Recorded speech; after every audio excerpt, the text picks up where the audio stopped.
Now, why is CNN providing cover for radical late-term abortion practices?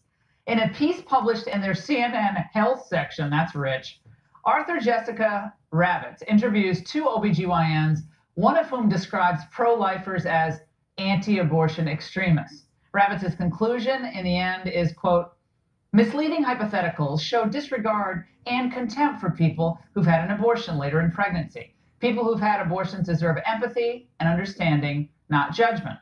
Well, since CNN wasn't interested in an opposing view here, we thought we'd get one from Dr. Omar Hamada, an OBGYN himself.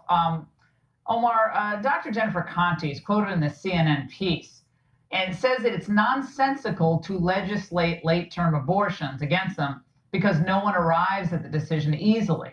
Does that hold water with you? Well, certainly no one arrives at a decision easily, but it being nonsensical to legislate later-term abortions is crazy because what we're doing is actually trying to protect the lives of both the moms and the babies. And what they're trying to do really is just redefine the terms and play with the language. So they're saying that we are anti-abortion extremists, but they're also calling us forced birthers. And whatever languaging they're trying to use to take the focus off of what's really happening, I really don't care what they call it. Yeah, Dr. Amata, you think what they're doing is they're arguing that there are people like you and other pro-life people, doctors and so forth, who are heartless, lacking in compassion. They don't care when the practice itself. We're not talking about first trimester, and a lot of Americans are okay with that. We're talking about when a baby is viable and even born. Yeah, already exactly. Born. Exactly. And we care deeply about these moms, but we also care deeply about these babies. I mean, how can somebody look in the face of a baby and essentially kill it? And they're able to do that psychologically, I think, because they're doing it before the baby's actually out of the mom, so they're not seeing what they're actually doing. But it's just minutes away from being born. I mean, those babies can exist and live without any problem outside of the mom. Well, a lot of women have had emergency C-sections, and it's like a month before their due date, and the baby's fine. I've met kids that are born 3 months premature. They're incredible people. They're people. They're human beings. This is what Dr. Barbara Levy, another OBGYN, quoted in this piece.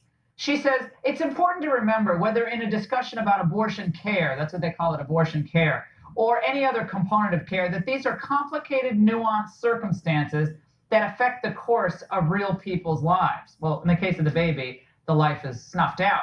But you see, they're using this kind of, well, it's nuanced. You guys are making this a black and white issue. It's not. So you're trying to substitute your judgment for the judgment of a woman and her doctor. Right. And sure, it is nuanced, and there are a lot of things that need to be considered. But the primary thing that needs to be considered is, as obstetricians, we have two patients. We have the mom and we have the baby. And for us to be successful, both patients need to be taken care of. And ideally, we need to be able to protect the lives of both. Well, what happened to the Hippocratic Oath? First, it's gone out the window. Yeah, it's gone out the window. I don't know what happened. They defined. Yeah. Sorry, go ahead.